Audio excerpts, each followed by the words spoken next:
I would say the main thing that I do is I demystify the creative process. Yeah. Because so many people think of it as this black box of like, it's just this weird inspiration thing that sometimes comes and sometimes doesn't. And I don't know why, and I don't know how. And I'm going, look, there are ways. There are ways to specifically invite inspiration and make it a happy and welcoming environment for inspiration, for new ideas to come. And you have to be putting those ideas to good use, or inspiration's going to be like, why would I bother? You're not going to do anything with it. And then I just have to take it back and give it to somebody else. Welcome to the Reframe, from the couch to the conversation. I am your host, Rebecca Molman, trauma therapist turned coach. Today, we are going to dive into the importance of play and creativity as it relates to innovative thought, actualizing your inspired thought or idea into reality, the common areas people get stuck, and practical tools and techniques to help ensure your incredible ideas make it out into the world.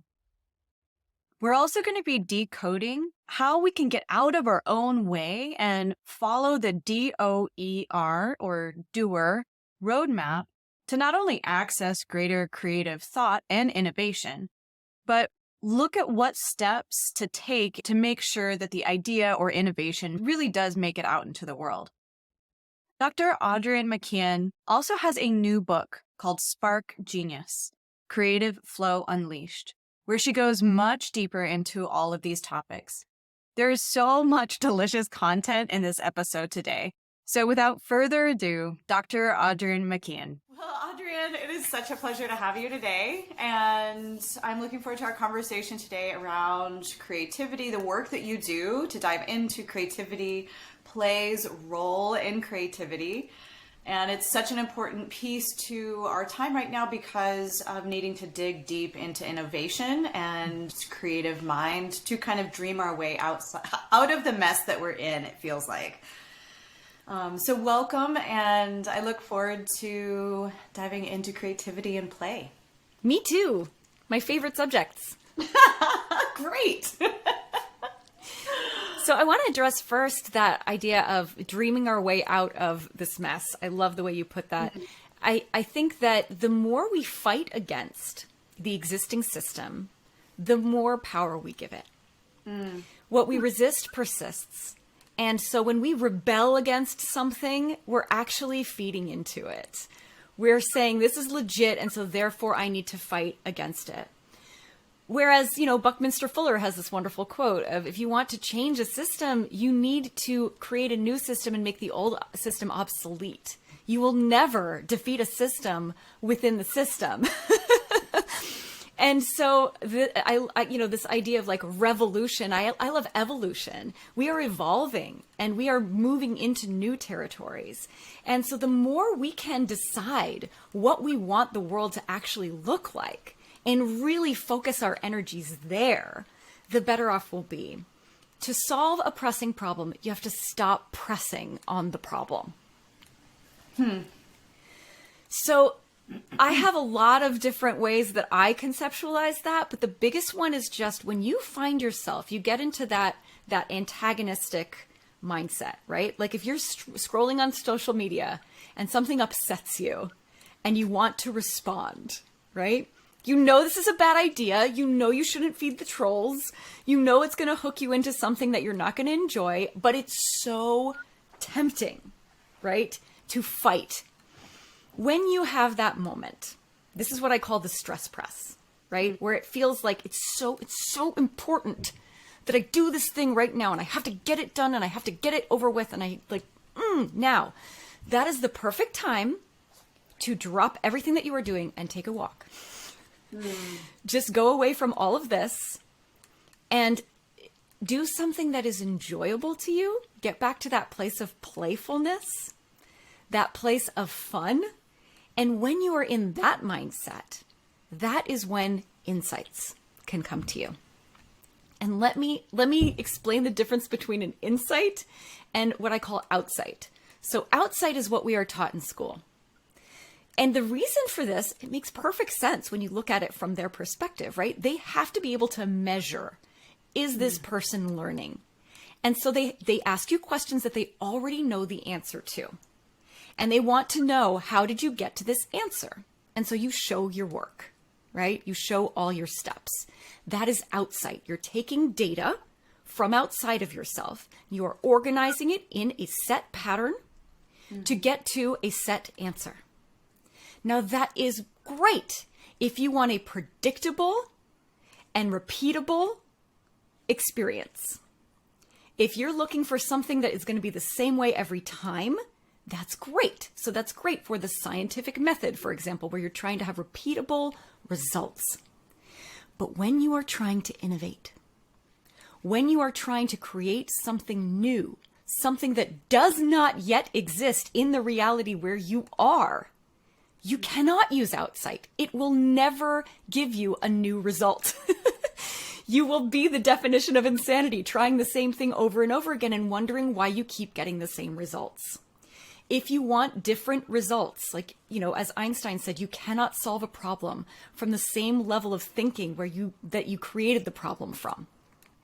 We need to get outside of the problem and focus on the desired solution so that an insight is like this whole download that comes to you complete. You don't have to go through a bunch of steps to get to it. You don't have to do a bunch of research and reorganize things in your mind. Sometimes that can help trigger an insight, but that's not where an insight comes from. An insight comes from the collective consciousness, the part of you that already knows everything. And when you're able to get outside of your conscious mind and that intellectual part of you that's always clicking through data, right? Doing the outside thing. When you can get to your subconscious mind and be relaxed, it's like the snow globe, that's been all shaken up. It all settles, and these connections are able to be made that you would never be able to make with your intellectual mind. And so insight is like this heart space thing that happens where you suddenly just understand. And some of the greatest breakthroughs in science, in the arts, in every aspect of the world have come through insight, not outside. And so this is why it's so important to play, because play is the space in which insight comes to us. When we are relaxed and we're having fun and we're just playing in possibilities, we're just dreaming about what might be. This is when things that do not yet exist in our reality are able to come through, are able to come into this reality. Well, it's evident, it's obvious that the way that we've been raised in our school systems has not really encouraged that type of thinking. So I imagine it's a difficult, if it doesn't come naturally for you because you were raised by a family that had a creative side to them, this would be a struggle, I think. It's like shifting gears. It really is shifting gears. Yes. And it's a trained skill rather than just, oh, I'm a creative person. Well, there's a reason you're a creative person. Well, everyone's a creative person. I want to be really clear about that. Everyone has this ability within them.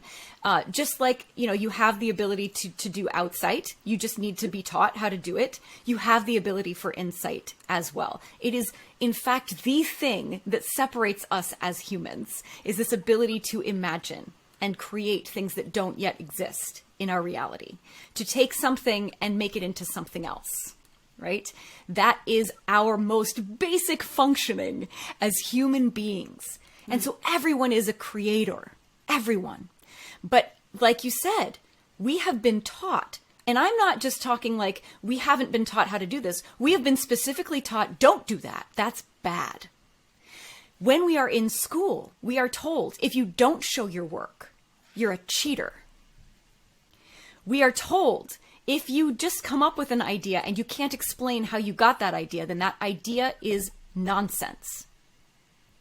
It's just silly imagination and it's not reality and it doesn't matter. We are taught that we live in a fantasy world.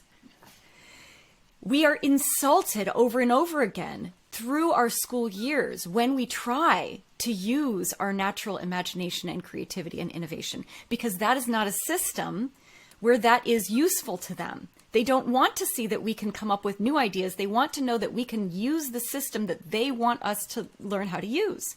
And again, that makes perfect sense if you're trying to create a situation in which you can teach someone how to do something that you think they need to do the same way every time. I call it the assembly line mindset, right? We've gotten into this mindset since the Industrial Revolution. And this is how all our schooling and everything is set up. We are creating cogs for a machine.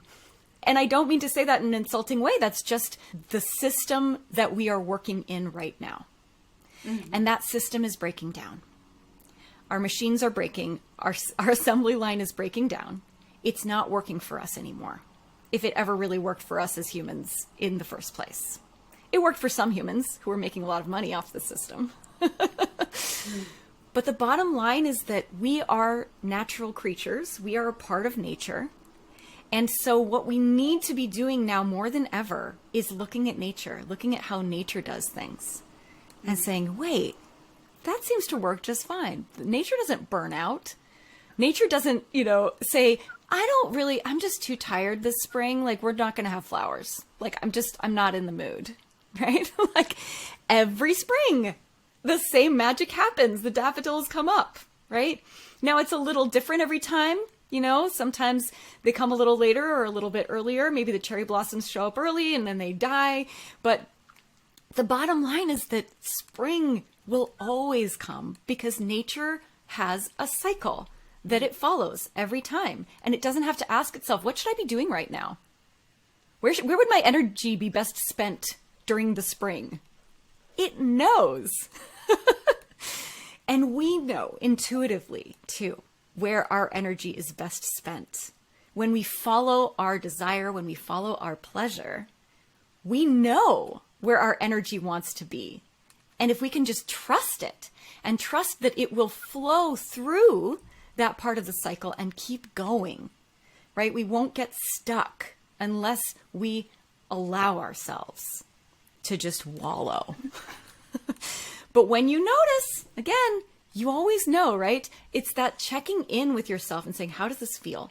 When you start to feel like this isn't working for me anymore, you know you need to flow into the next part of the cycle. You know it's time to go. Like maybe you're exhausted and you just need, you feel like all I want to do is sleep, right? And you're scared because you think if I just slept all the time, I would never get anything done. Well, what would happen if you actually just slept for like 48 hours? You'd probably want to get out of bed after that. You'd be like, that's enough sleeping, thank you. I'd like to do something else now. Yep. But if you can trust your body and say, okay, you need sleep, I'll give you some sleep. Then your body will say, and now I'm ready for this. Now I'm ready to do something else. But we've gotten so disconnected. And it's not our fault. It's not our fault. We were taught this, like I said, and not just taught it with discipline, taught it with fear. It's like the old grasshopper and the ant fable, right? You got this ant who's telling you like, you're going to die. And it makes sense. It goes back to the roots of European culture. Okay. This was a place where if you did not plant within a certain time, you did not eat. If you did not harvest in time and preserve enough for the winter, your family will die. This is where the word deadline comes from. Okay? Oh. Like literally, if you do not get it done by this time, you're dead. And so that mindset, the deadline mindset, is what all of our culture is built upon. And it makes perfect sense from that perspective that when I say you need to be here at this time and do this thing, you got to be here at this time and do that thing, or we're all dead in the water. But when we look at the larger picture, there are other places in the world where that was not the case. And they had different ways of doing things. And they had ways that were a lot more aligned with the rhythms of nature. And now that's aligned with the rhythm of nature too. It's just a little more stress bound. It's like, well, you have to do it at this time or else. So what I really love to do is kind of reacquaint people with just these natural rhythms that are happening, whether they're aware of it or not. You know, we have the seasons, we have the lunar cycle, and then we have this cycle that happens within and around us called the DOER cycle, which is dreaming, organizing, executing, and revising. And then we lather, rinse, and repeat. Can you say that one more time? Dreaming? Yeah, absolutely. So it's dreaming, organizing, executing, and revising.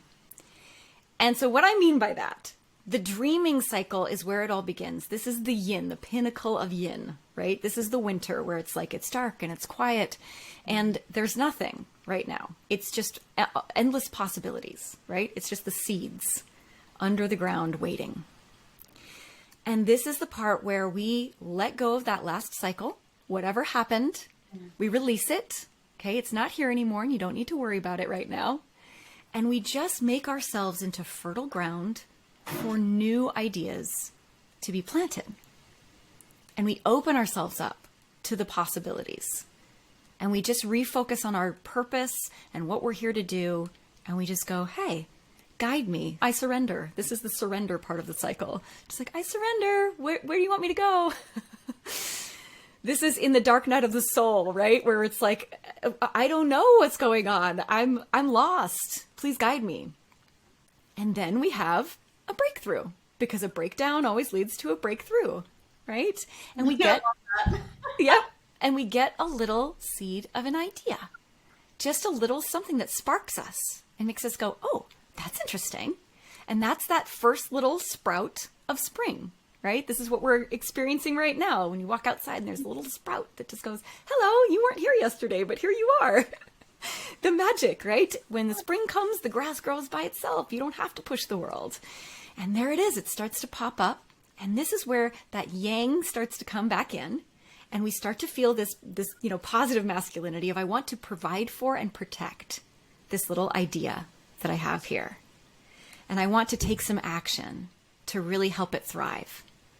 So this is when we start to dive deep and we go down the rabbit hole and we learn everything we can about this idea.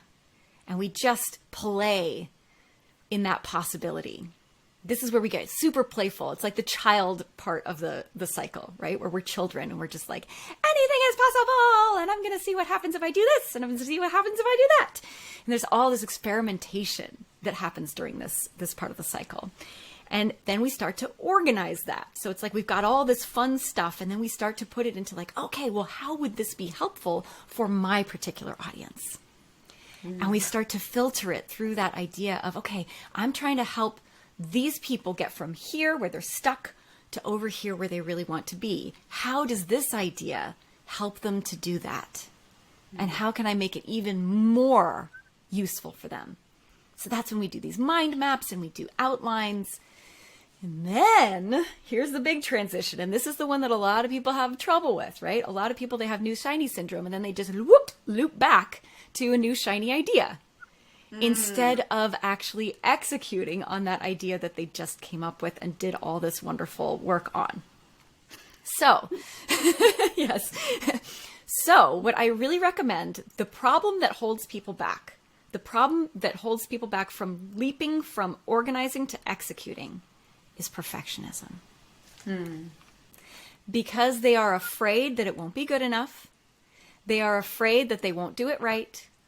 They are afraid that they don't have the experience. They don't have the whatever. They don't have that thing that they need to make this actually happen.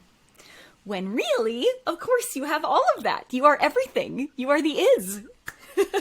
You are connected to all things and you have all knowledge. You just need to get out of your own way and let it pour through you. And so this is where I really recommend doing things like free writes or what I call the scribble babble, where you just scribble aimlessly on a piece of paper and speak out loud about what you want this to be in the world. And that is when you can really start to actually execute on and create something, is by just getting out of your own way and making a big mess on purpose. Because once you have a mess, you have something to work with. If you can get those paints onto that canvas, right, then you can start to shape it. And this is when the revising energy comes in. You cannot let the reviser, God bless her, sit on your shoulder during your execution time. She will say in your ear, like, no, that's not right. And cross that out. And that's not spelled correctly. And you cannot have that energy when you're trying to just pour something out. That's never going to work for you. So you got to like give her a snack, put her in the back seat, tell her, I love you and your time will come. And it is not right now. And then when you have a mess, right? You've poured something out. It's like bread dough, right? You got to pound it down a little bit and then let it rise, step away from it, go do something else, go work on some other project, right? Go have some fun. Listen to a podcast you like, go for a walk, take a bath, something else, right? And then you come back to it. And then you pound it down again. And then you let it rise again. And after a few sessions of that, right? Iterate. Then it's ready to bake. And then it's ready to share. And this is the part where you can really invite in other collaborators who understand bread dough. Okay? Don't give this to people who are expecting a beautiful piece of baked bread. Bring in people who understand the process and who will give you feedback that's actually useful to someone who is a baker. Then we have the harvest time. This is our autumn. This is, we planted that seed. It sprouted. It's now a tree. It's got fruit all over it. And now we have to actually process what we have created for others. And so we're going through our orchard and we're saying, okay, my audience really wants an apple pie right now. Like, it's not that they don't like pears. It's not that peaches are not delicious. It's just that right now they're looking for an apple pie. That is the solution to their problem right now, is that they have a Thanksgiving dinner with no apple pie. All right. And so we're going through our orchard and we're looking for these perfect pie apples. And the other apples, it's not that they're not good enough. It's just that they are going to be saved for something else, maybe a tart. Okay. and maybe some are just going to be mulched. They're just going to go back into the ground and that energy is going to be re-released for the next cycle. But we're going through, and that's what the reviser does. The reviser finds those beautiful pie apples and then figures out, okay, how does this get them from here where they're stuck to here where they really want to be? And the reviser can help you do that and really make this into something that's useful for your audience right now. And then guess what we do? We release that cycle. We look back on it and we say, okay, what worked well? We're going to celebrate that. What didn't go so well? I'm going to iterate that next time. I'm going to do it differently. And finally, I'm going to integrate that into my routine so that it becomes a habit that I don't even have to think about. Yeah, we make it fun. We make it easy. Because, there's Atomic Habits, right? It's been #1 on Amazon for ages, right? The reason it's so popular is because it's just this idea of, hey, if you make it fun, if you make it easy, it becomes a habit. And then you will show up for it. And you don't have to waste your brain power on like, what should I be doing right now? What should I be doing next? Because you know the cycle, you know the routine, and all you have to do is show up for it with your authentic energy and have fun. That's it. That's your whole job. I have a question for you because as you were going through, I love the acronym, the DOER. And as you were going through each of the stages, I could either relate or know people that could relate to getting stuck and like having a propensity to get stuck in one of those stages or like right at that threshold of each of those stages. And I'm wondering if you could bring some attention to people that have a hard time like leaning into the vulnerability of that dream state or and then on the threshold of the organization being afraid of losing the magic that came out of the dream state. Yes. And am I going to lose that in bringing structure to it? And then I think the one that I can relate to the most is finishing the project. Yeah. It's a little past the bright shiny and it's more into that nitty gritty of the reviser. Because it's a different energy. Yeah. this book right here, it's a Spark Genius Creative Flow Unleashed. In this book, I explain that everyone has a comfort zone and a challenge zone.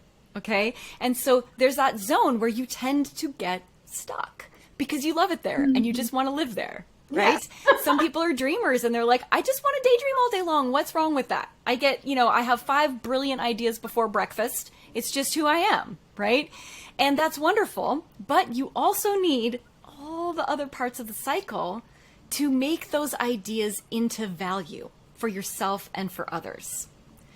Otherwise, you just kind of overdose on ideas. If you are an organizer, right? You are the person who gets so excited about those new ideas and you buy the thing and you get, you sign up for the course and you get so excited and you go so far into this thing and then the new shiny comes along and you forget about it entirely and you have the climbing shoes in your closet that you never look at again. And, and so that's the organizer. Then you have the executor who's just like constantly churning out content. You know, these people, it's like they can talk a blue streak and they write, but they never think about, hey, who is this for? They are constantly cooking without inviting anyone over to eat their food, and it goes to waste. Right? They haven't invited anyone to their dinner party. They haven't asked anyone, hey, who wants this? Who's hungry? What do you like? What are you allergic to? They don't have that audience focus. And so they're just constantly churning, and they burn themselves out really easily. And then you have the reviser who's like too scared to take a risk, to try anything new. And so they're just going to reiterate, work on the same thing over and over and over again, right? You know the people who've been trying to publish their first book for the last 20 years? Yes. You know those people, right? I do. Yes. And so that's the reviser, where it's like we get stuck in this perfectionism of like, it's not ready yet, it's not good enough yet, it's not done yet. And so there is a formula for each one of these to get out of it.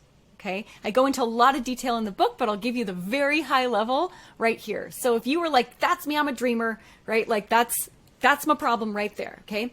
So what you do is you just choose, okay, like ask your heart, what's the one that just feels right now? Okay. You don't have to overthink it. There doesn't have to be a good reason, but just what is the idea that is pulling me the most right now? Now spend a week just playing in that idea alone. Okay? All the other ones are still there.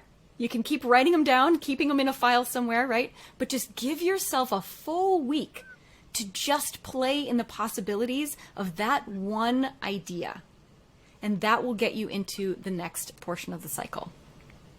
If you are an organizer and you get super excited about the idea, but you never quite get into execution, this is where we need that free write. We need that something that just pours it out.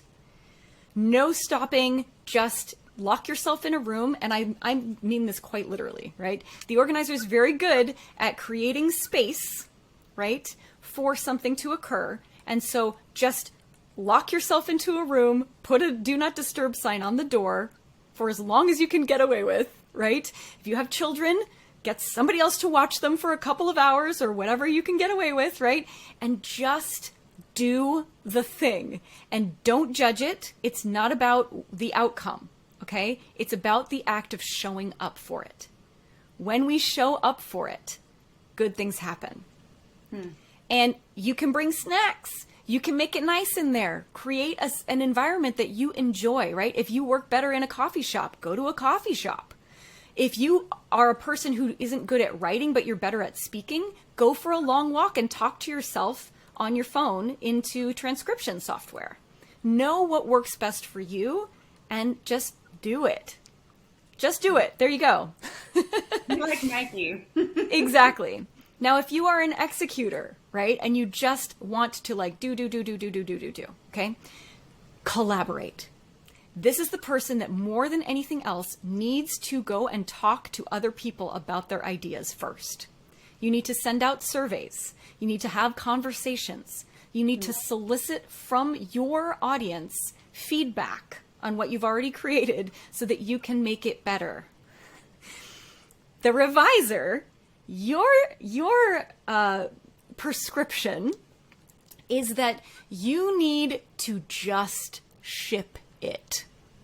Ship it. Whatever you've got, put it out there and solicit feedback on what you have so that you can then iterate it and observe how it works out in the world. But until you've shipped it, you don't know what you have. And you won't be able to iterate on it, and you won't be able to move forward.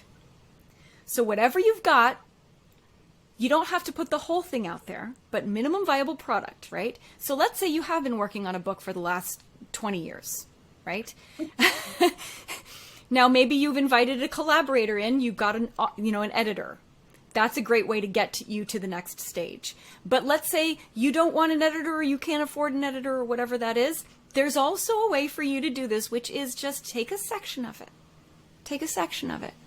Read it out loud on YouTube or on a Facebook Live or something, okay? Invite some friends over.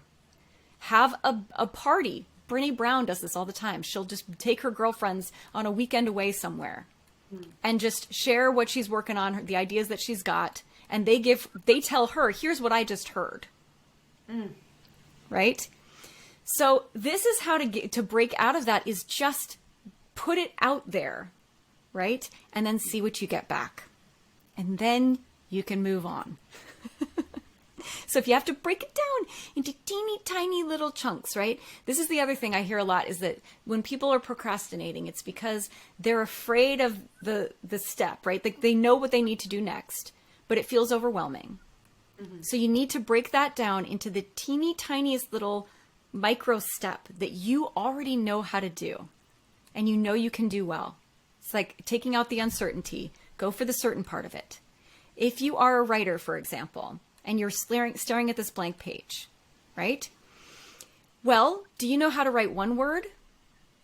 Can you write one word? Start with that. Even if you write the same word over and over and over again. One of my favorite prompts in writing is, what I really mean to say is.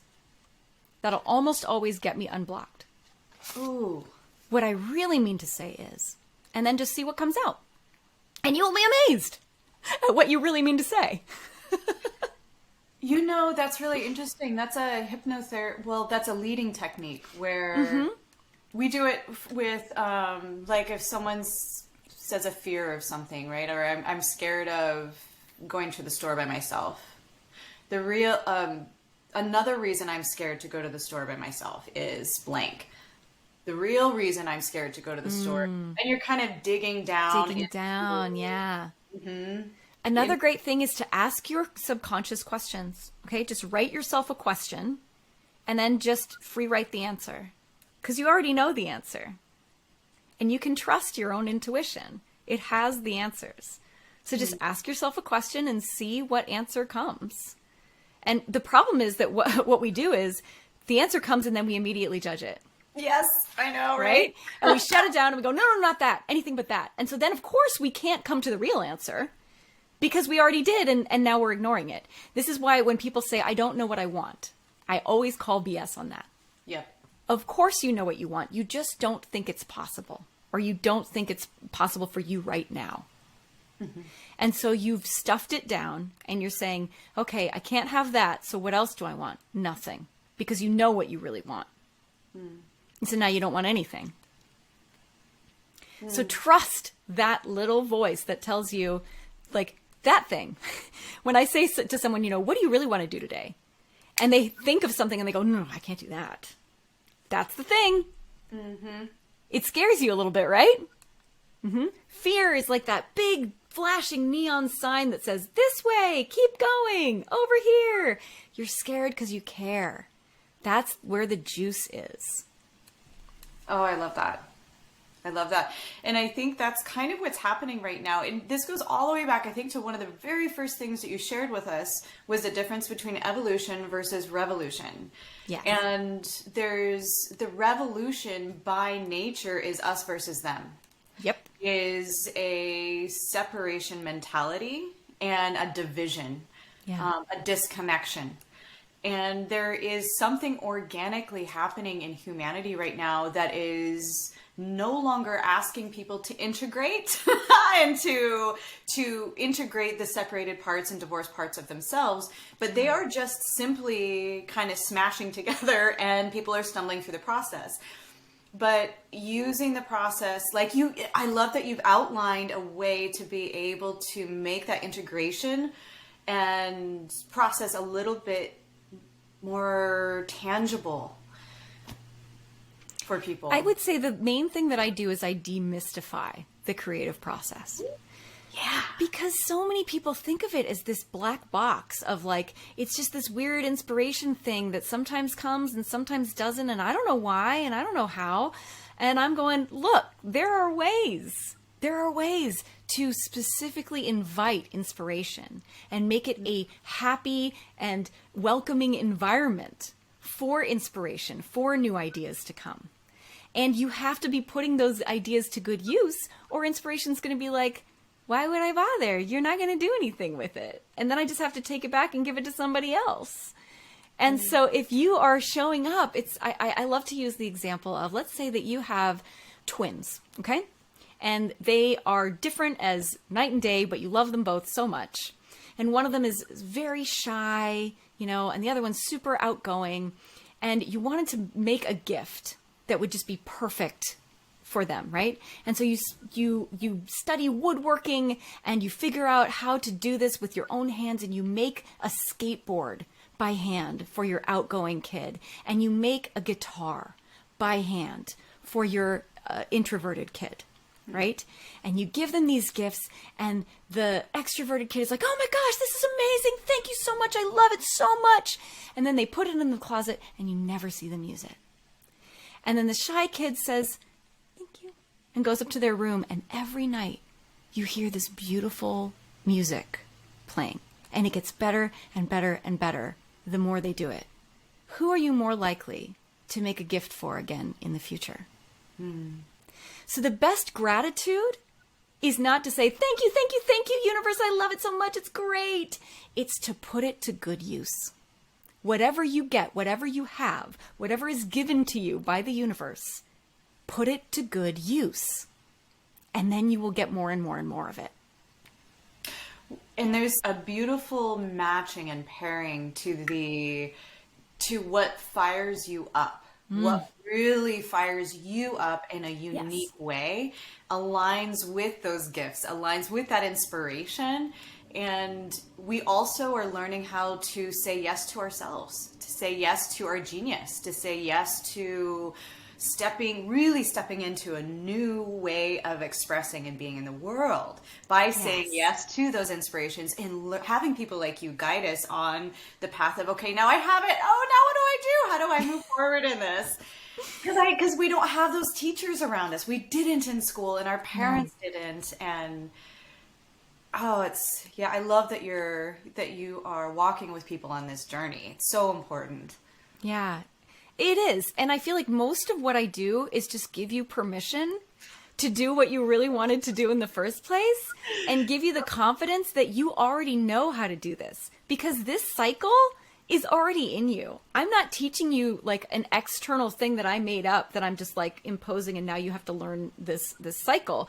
It's just awareness that the cycle is already there. And once we see it, and once we know, oh, this is how this plays out in my world, in my life, right? This is what it looks like when I dream. This is what it looks like when I organize. This is what it looks like when I execute and I revise.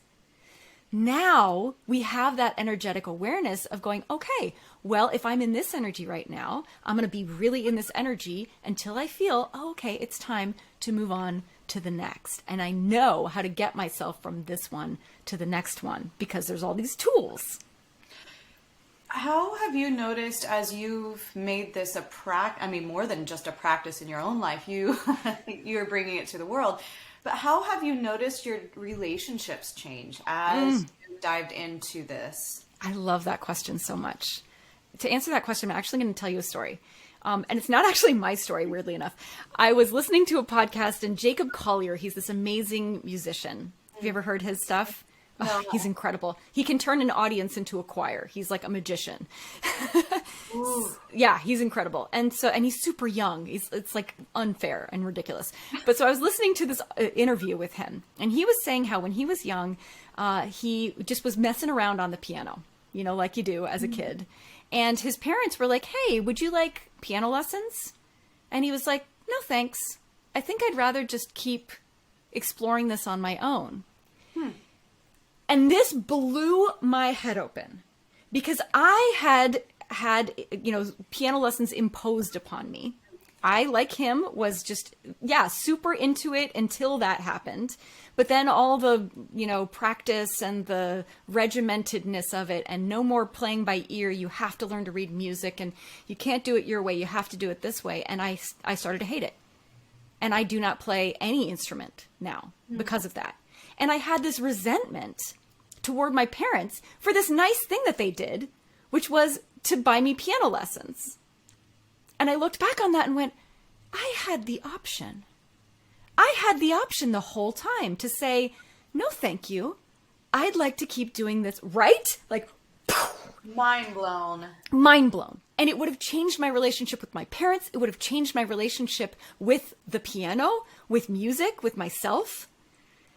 And it really, this is what it has opened up in my life now, is that I don't have resentment anymore to the people around me, because I am now saying yes to the things that I want to say yes to, and saying no to the things that I want to say no to, and recognizing that every yes is a no to something else that I don't even know is an option yet. And so if I say yes to something, it had better be a hell yes, or it's a no, because the hell yes hasn't come along yet. And we do this so much in our relationships too, right? We stick around for it's okay. It's not exactly what I was looking for, but it's good enough for now. And that's not fair to you, and it's not fair to that other person either. Wait around for your hell yes. It is worth the wait. And that goes for relationships, that goes for your career, that goes for your creative projects, everything. Your energy knows where it wants to go. It is screaming signals at you. I like to say to the universe every once in a while when I'm starting to feel a little bit off or a little bit lost, I say to the universe, please make it so obvious I can't miss it. Yep. Just make it so painfully right in my face obvious that I can't miss it. And it does every time. It's not pleasant. It's usually very uncomfortable. But then I go, okay, I know what's not working for me and what would work for me. Trust. Follow your playfulness, right? That's another thing that Jacob Collier talked about that was so for me, is just that play is just as important as practice. It's a different kind of practice. It's the practice of play. And I really believe that this is a game. All of this is a game, right? And I think I chose to play it. I don't really know because I don't remember. But I'm going to choose to believe that I chose to play this game. And so I'm going to have as much fun as I possibly can playing this game. Because what is the point of a game if it's not fun for you? And I think that seriousness, that sense of rigidness is a learned trait. We come in with awe. We come in with curiosity. We come in with and it's just clicking in my head right now. And I know there's just natural brain development, but I wonder how closely linked states of awe, openness, and curiosity facilitate the learning process, the growth process, instead of shutting it down. Yeah. So let me tell you another story. So I was teaching a class in the summer of 2021. It was an online course in content creation, and there were two classes. One was for middle school age kids, and the youngest in that class, I think, was like 8 or 9. And then there were high school kids. And at first I was like, I don't know what I can really do with these middle school kids. Like, what kind of content are they actually going to create? Is it just going to be like a bunch of silliness? But hey, I'll have a good time doing it. You know, it's fine. But the high school kids, I was like, okay, I can really help them, you know, create something amazing. I could not have been more wrong. The middle school kids came in with so much energy and enthusiasm and curiosity about the process. And they just wanted to play. And they just wanted to like show the world their gift, right? They were shameless about it, and it was amazing. And the stuff that they came up with is stuff that I never could have taught them, right? They blew me away with their imagination and their creativity, and what they created was like, I've never seen anything like this, and it's amazing. Some funny stuff, some just like wacky goofball off the wall stuff that I could never have come up with, but that was amazing, right? Yeah. They blew me away. Whereas the high school kids, they were already so entrenched in this idea of this has to get me something. If I'm going to put my energy and time into this, what do I get out of this? Is this going to make me famous? Is this going to get me into a good college? And so they were going about it for all the wrong reasons. And they're trying to imitate other people that they've seen be successful in the ways that they want to be successful. They're trying to follow a formula, which is exactly what they're being taught in school. And so it was like I had already lost them. They were already so judgmental of their own creative process and their own creativity. They were already so embarrassed of showing vulnerably what they really wanted to say and what they really wanted to do. And it broke my heart. And I decided after that I was going to work with middle school kids. Because I was like, if I can get them at this age, right? And give them the should shield of like, I don't have to do things this way. I can make that choice, right? Teach them that they have that option to say, no, thank you. I'd rather not do it by this formula. I'd rather keep playing around and experimenting and doing things the way that was working for me. I want them to know that they have that option and that grades are not as important as they think they are in the grand scheme of things. In high school, what you're there to do is to learn how to learn. And the way that they're teaching you how to learn only works in certain situations. And it doesn't give you insight. So I wrote another book, which is on its way, for that age group of the tweens, right? Yeah. It's called This Will Not Be on the Test. And it's about creative flow for tweens. Yeah. Oh my goodness. Yeah. And I think it's actually something that adults should read, because this is the stuff that I'm teaching to 40 and 50-year-olds, people who have already gone through a career and then decided they hate it and are burning out and saying, I can't do this anymore.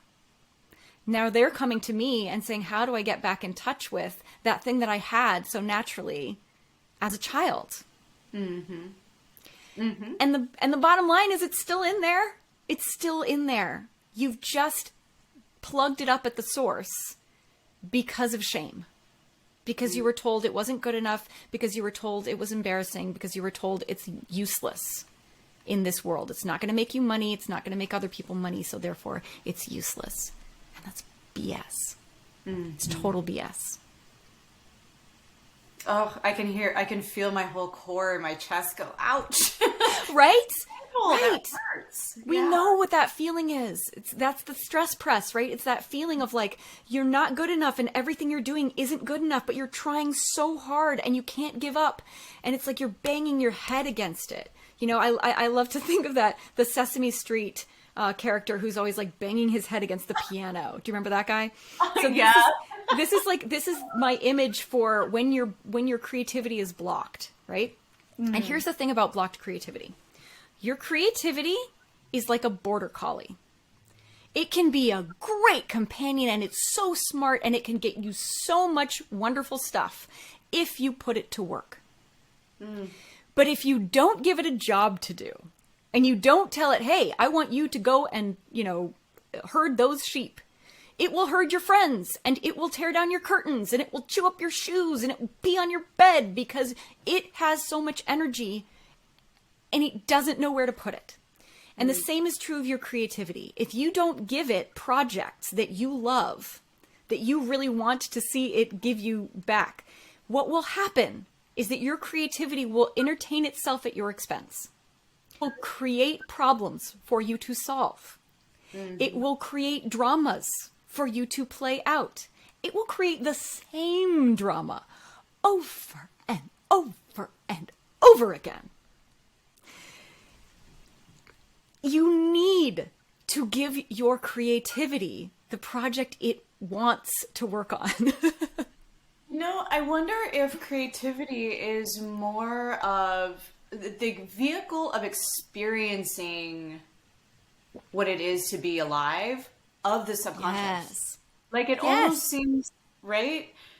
Like if we learned how to use our rational mind as it is built and let the subconscious even like take a more front and center seat, how would that change the way that we move through the world? Like there would be so much more play, curiosity, awe. Oh, wait a minute. We're going back to all of those states that we naturally came into this world with.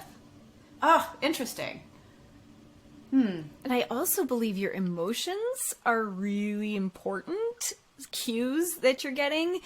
And we have this, we've been taught that like some emotions are good and some emotions are bad. And those bad emotions, you want to just like stuff them. Like don't let them take the wheel. And I get that, like, don't let them take the wheel. But at the same time, they are there for a reason. They are there for you. They want to help.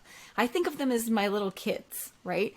My fears are like little children. And so, there's like joy who's like, yay. But then there's also like fear who's like, Mommy, I'm so scared. And what if this happens? And what if that happens? And I just want to like take it and hug it and be like, oh, thank you so much for being concerned about Mommy. Mommy loves you, and Mommy doesn't want to get hurt, but at the same time, Mommy really cares about this. And so Mommy's going to do this anyway. And so it's going to be okay. And just giving it a big hug and being like, that monster under the bed, I made friends with it a long time ago. Like, we're cool. So you can relax. You can hang out in bed with me for a little bit, but then you're going back to bed. And grief is beautiful. Grief is just love with no place to go. And the more we can delve deeply into that love, and yeah, it hurts, but at the same time, there's so much beauty and so much power in there and so much creativity. And you can channel that into such gorgeous, amazing things. And the other thing is that I want to really emphasize that a creative project doesn't have to be like a book or a podcast or a painting, okay? A creative project can be a delicious dinner that you make for your family. A creative project can be a walk that you go on and really enjoy the hell out of just looking at the new flowers that are popping up. Anything can be a creative project if you come to it with this devotional practice of I'm going to put my creative energy into this just because I can. Just because I can. Not because I think I'm going to get something out of it. Right? Maybe you will. Maybe you won't. You don't know. But the beauty of just showing up for your creative process as a devotional practice is that you already get something out of it because it feels wonderful. It feels wonderful to devote yourself to something bigger than yourself. Absolutely. It changes when you start to see the world as the sole curriculum or the training grounds. Everything, even the monotony of sitting in the car becomes a opportunity to lean into whatever practice you have at front and center. Yes. Answer yes. Boredom is always an opportunity. I just told my son that. Yes. You're bored? Great. Great. Boredom is your cue, okay? Boredom is your cue to get curious. Anytime you feel bored, this is your cue to get curious about the world around you. What's going on right now? What's happening? Okay. We do this thing where if we're bored, we immediately want to take in input, right? We want to look at our phone. We want to, watch a TV show. We want to listen to something. And that's a good impulse. Okay. But what you can do that's even better and even simpler is just get curious about what's happening in this moment, right here, right now, instead of trying to leave this moment by taking yourself out of it, by immersing yourself in somebody else's imagination, right? Which can be useful, but it can also be addictive. And it's not going to lead you to the same kind of creativity. So when you feel that boredom, this is your moment to go, okay, what's really happening right now? In this moment, right here with me, what's happening in my body, what's happening around me? Get curious and just revel in like, what is this moment? This is never coming back again. This is a magical moment that will never be again. And what does this moment have for me? That can lead to some incredible insights. It's like you infuse the pocket of stillness with electricity.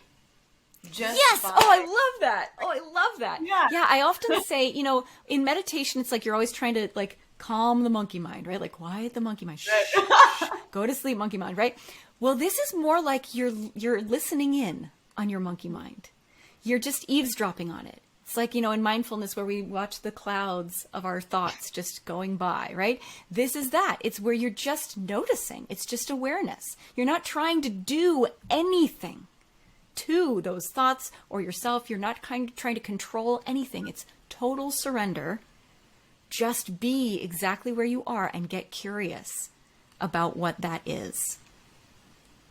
Like you're standing outside of yourself and you're watching an amazing movie of this person who's in this moment. I sometimes, people laugh at me for this, but I will narrate my life in those moments, right? Like a narrator talking about somebody in a story. I'm the character now and I'm narrating this part of the movie. And then she noticed this painting over here that's been there the whole time, but she never saw that color there before, right? And it cracks people up, but it's like, it really helps me to step outside of myself and remember, this is just a game. I'm just a character. I'm just playing a role in all of this. And it's fun. And it's supposed to be fun. One of the things that I teach clients to do when they get too serious with stuff, and I do this on a regular basis, and I thought I was crazy until I started like being brave enough to share it with clients. And I was like, oh, this actually works for other people too, is to pretend you're a cartoon character. Like when shit just gets too intense and you can't remove yourself from that situation to let it get some air and breathe, is turn it into a cartoon character. Like and know the scene will end. And it changes your relationship in the moment with whatever is going on. Like you really can't be angry with someone that just turned into a really pink bunny with a funny like belly button. Like, I mean, you just change the relationship like immediately. Yeah, it's a reframe. They always say comedy is just tragedy plus time. I would say it's actually just tragedy plus space. Okay? And so it's like you're just putting space between you. So comedy is tragedy plus time is the quote. But I think it's comedy is tragedy plus space. So you're just taking space from this tragic situation and finding the humor in it. Because anything's funny if you look at it the right way. Yes. And if it's not your situation, it's hilarious, right? And so I use music a lot. I'm a big like musical fan and I love to sing. And so my cartoon character is like a Disney princess who likes to sing. Okay. Well, that's so and cool. So, yeah. And so I'll sing about my ridiculous situation that I'm in right now. And it somehow, it's just like, it makes it lighter. Right? Yeah. If we're singing about it, it's like, how bad can it be? It's a song, Well, I think that goes into actually trauma work. What we do, a three-piece part where laughter is some of the best medicine. But what you're doing when when you're employing laughter or a lightness, anything to shift state while something uncomfortable is going on, is you're literally changing a biochemical response to what is happening, and you are breaking a pattern.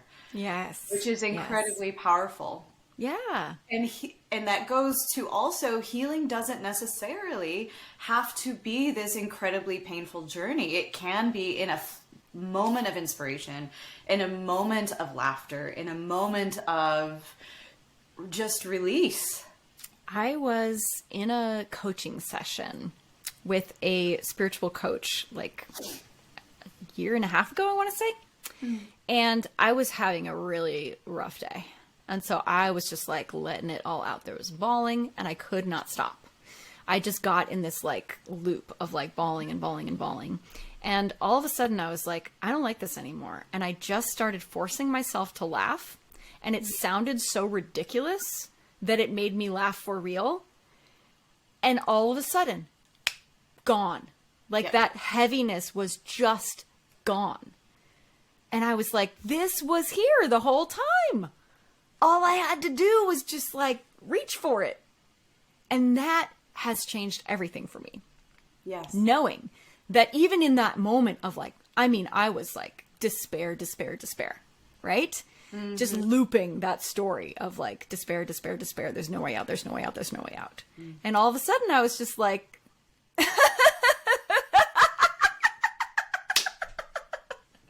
it was gone. Poof. It's amazing. I couldn't believe this. I saw this on TikTok actually, which was hilarious in itself. But there was a therapist and she was like, do it with me really quick. Do one finger, go ha. Ha. Ha, ha. Ha, ha. Ha, ha, ha. See, I'm already laughing. And you cannot make it to 10. And I wasn't sure, the way she preloaded it, I wasn't sure what she was doing until we got to about 4. And I was like, oh my gosh, I'm organically laughing right now. And this is ridiculous. Yeah. Yeah. So there's a game, actually. It's a theater game called Ha. I don't know if you've ever played this. But what you do is you line everybody up. And so everybody's head is on somebody else's stomach. Okay? Oh.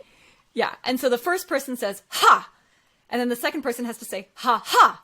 And then it goes all the way down the line. And if you if anybody starts cracking up and giggling, you have to start over again. And of course, you never get to the end, right? Like it's totally impossible to do, but it's hilarious because then you end up just laughing your heads off and it's really fun. Oh my goodness. Oh my Because not only are you saying ha, which, you know, as we've seen, but you're on somebody's stomach. So they're going ha with their diaphragm and your head just goes like that and it cracks you up, right? It's brilliant. Oh my goodness. Well, I think maybe on that note, that sounds like a good note to end on. Beautiful. Can you circle back around and just let people know? I'll make sure it's in the comments or in the episode notes as well, but just how people can reach out to you, how they can get your book, how they can engage with you. Absolutely. So I have a website. It's ADRIEMAC, audreymac.com. And you can find out about my books. You can find out about my programs. You can join my Creative Flow co-working club. We'd love to have you. Yeah. And you can get a free chart of the DOER cycle and what I call the 8 8s, which are the, smaller energies within those energies, and download it as a PDF. Oh, that sounds... And they can find that on your website as a download? Absolutely. Yeah. Oh, cool. Very cool. Well, it has been such a delicious conversation. This has been a wonderful, wonderful opportunity. Thank you so much for being here. Thank you so much for having me. It's been wonderful.